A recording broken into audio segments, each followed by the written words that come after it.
नमस्कार दोस्तों, आप सभी का आपके अपने YouTube channel DL study classes के प्लेटफॉर्म पर बहुत बहुत स्वागत है।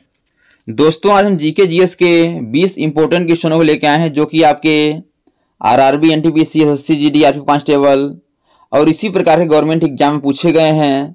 तो आप लोग जीके जीएस के इन सभी क्वेश्चनों के बाद जरूर देखिए ताकि आपको एग्जाम में क्वेश्चन को हल करने में आसानी हो और पता चल सके कि किस प्रकार के जीके जीएस क्वेश्चन हमारे एग्जाम में पूछे जाते हैं। तो चलिए बिना देरी किए हुए अपने क्वेश्चन को आगे बढ़ते हैं और देखते हैं कि हमारे एग्जाम में किस प्रकार के जीके जीएस से क्वेश्चन पूछे जाते हैं।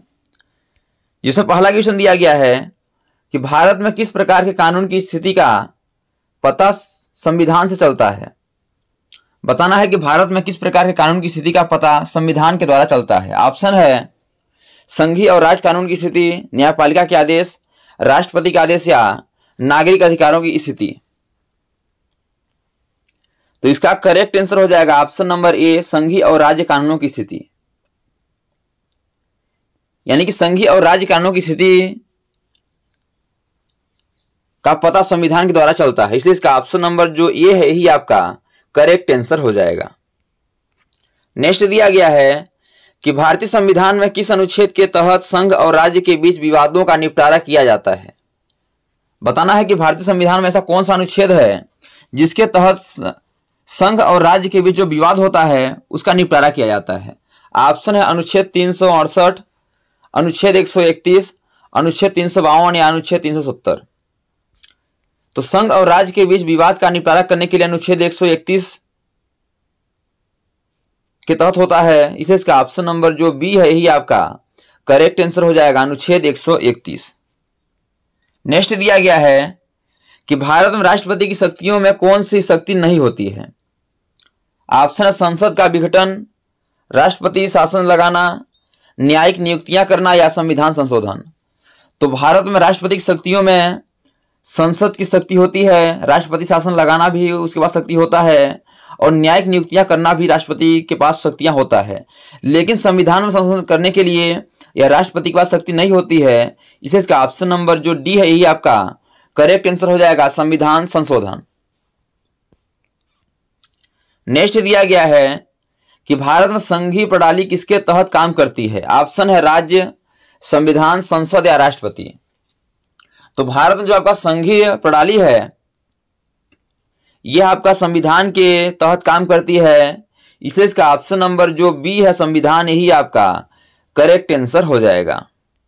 अगला दिया गया है कि भारत में संविधान संशोधन के लिए संसद के किस सदन में प्रस्ताव पेश किया जा सकता है। ऑप्शन है केवल लोकसभा, केवल राज्यसभा, लोकसभा या राज्यसभा में से कोई भी या राष्ट्रपति के पास।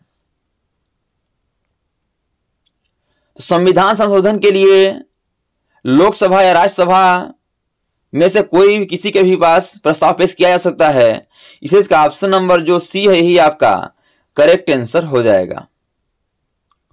अगला दिया गया है कि भारत में किसने सर्वप्रथम संविधान सभा के अध्यक्ष के रूप में काम किया। ऑप्शन है डॉक्टर भीमराव अंबेडकर, पंडित जवाहरलाल नेहरू, राजेंद्र प्रसाद या सरदार वल्लभ भाई पटेल। तो इसका करेक्ट आंसर हो जाएगा option number C, doctor Rajendra Prasad. यदि पूछा जाए कि भारत के पहले राष्ट्रपति कौन थे, तो पहले राष्ट्रपति आपके भी डॉक्टर राजेंद्र प्रसाद ही थे। कौन थे? डॉक्टर राजेंद्र प्रसाद थे। इसको भी याद रखिएगा। अगला दिया गया है कि भारत में राष्ट्रपति का चयन कौन करता है। ऑप्शन है लोकसभा, राज्यसभा, दोनों सदन के सदस्य और राज्यों के प्रतिनिधि या राष्ट्रपति स्वयं। तो भारत में जो आपका राष्ट्रपति का चयन होता है इसमें लोकसभा और राज्यसभा दोनों सदन के सदस्य होते हैं और राज्यों के प्रतिनिधि होते हैं। ये क्या करते हैं? राष्ट्रपति का चयन करते हैं। इसलिए इसका ऑप्शन नंबर जो सी है ही आपका करेक्ट आंसर हो जाएगा। अगला दिया गया है कि भारतीय संविधान के किस अनुच्छेद में राष्ट्रपति के चुनाव की प्रक्रिया का उल्लेख है। बताना कि भारतीय संविधान का कौन सा अनुच्छेद है जिसमें राष्ट्रपति के चुनाव की प्रक्रिया का उल्लेख किया गया है। ऑप्शन है अनुच्छेद 56, अनुच्छेद 58, अनुच्छेद 60 या अनुच्छेद 61। तो राष्ट्रपति के चुनाव की प्रक्रिया का उल्लेख आपका अनुच्छेद 58 में है। इसे इसका ऑप्शन नंबर जो सी है यही बी है, यही आपका करेक्ट आंसर हो जाएगा, अनुच्छेद 58। अगला दिया गया है, भारत में संविधान में राष्ट्रपति द्वारा राज्यपाल की नियुक्ति के बाद किसके पास अंतिम निर्णय लेने की शक्ति होती है? ऑप्शन है प्रधानमंत्री, उच्चतम न्यायालय, केंद्रीय मंत्रिमंडल या राष्ट्रपति।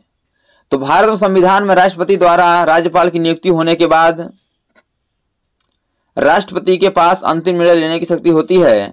इसे इसका ऑप्शन नंबर जो डी है राष्ट्रपति, यही आपका करेक्ट आंसर हो जाएगा। अगला दिया गया है कि भारतीय संविधान में राष्ट्रीय हित के तहत कोई नीति का निर्धारण किसके द्वारा किया जाता है? बताना है कि भारतीय संविधान में जो राष्ट्रीय हित के तहत नीति का निर्धारण होता है वह किसके तहत होता है? ऑप्शन है प्रधानमंत्री, राष्ट्रपति, केंद्रीय मंत्रिमंडल या संविधान सभा। तो इसका करेक्ट आंसर हो जाएगा केंद्रीय मंत्रिमंडल, ऑप्शन नंबर सी।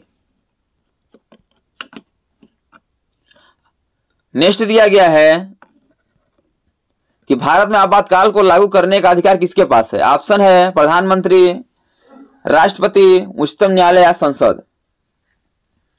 तो भारत में आपातकाल को लागू करने का अधिकार केवल राष्ट्रपति के पास है। इसे इसका ऑप्शन नंबर जो बी है यही आपका करेक्ट आंसर हो जाएगा। अगला दिया गया है कि भारत के संविधान में केंद्र और राज्यों के बीच विवाद को हल करने के लिए कौन सी संस्था है? ऑप्शन है उच्चतम न्यायालय, राष्ट्रपति, संसद या केंद्रीय मंत्रिमंडल।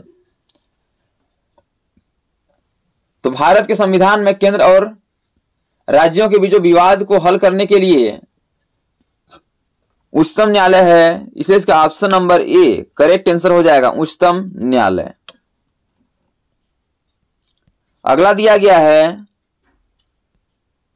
कि भारत के संविधान में अनुच्छेद 370 किससे संबंधित है? ऑप्शन है जम्मू और कश्मीर का विशेष दर्जा, शिक्षा के अधिकार, संविधान संशोधन या अनुच्छेदों का रद्द होना।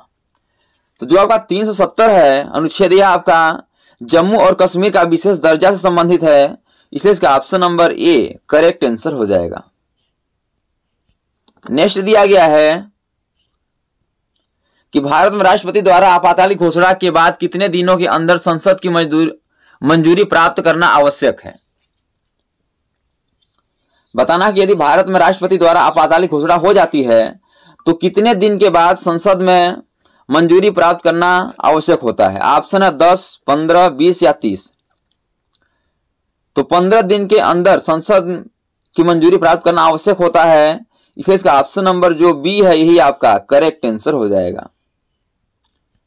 अगला दिया गया है कि भारत में लोकपाल की स्थापना किस उद्देश्य से की गई है? ऑप्शन है भ्रष्टाचार की जांच करना, चुनावों की निगरानी रखना, राजनीतिक दलों के वित्तीय मामलों की जांच करना या न्यायपालिका की निगरानी करना। तो भारत में लोकपाल की जो स्थापना की गई है यह आपका भ्रष्टाचार की जांच करने के लिए की गई है। इसे इसका ऑप्शन नंबर जो ये है यही आपका करेक्ट आंसर हो जाएगा, भ्रष्टाचार की जांच करना। अगला दिया गया है कि भारत में राष्ट्रपति द्वारा राज्यपाल को किस उद्देश्य से नियुक्त किया जाता है? ऑप्शन है लोकसभा अध्यक्ष को नियुक्त करने के लिए, राज्य सरकार की कार्यवाही की देखभाल करने के लिए, राज्यों में राष्ट्रपति शासन लागू करने के लिए या उपराष्ट्रपति का चुनाव कराने के लिए। तो भारत में राष्ट्रपति द्वारा राज्यपाल को जो नियुक्त किया जाता है उसका उद्देश्य होता है कि राज्य सरकारी कार्यवाही की देखरेख करने के लिए।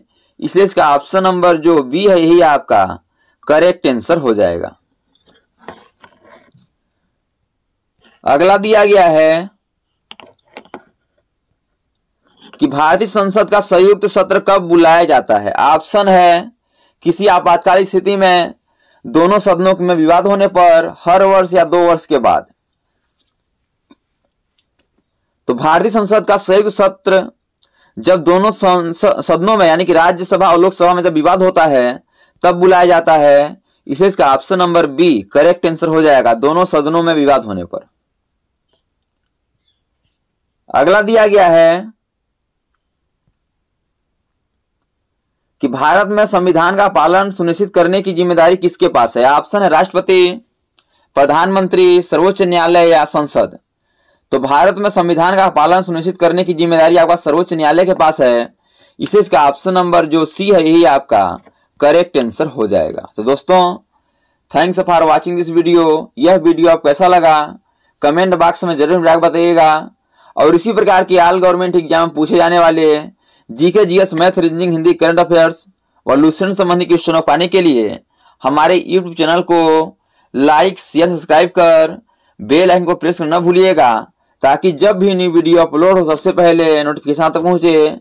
तो आज तक के लिए इतना ही, मिलते हैं नेक्स्ट वीडियो में। तब तक के लिए जय हिंद, वंदे मातरम।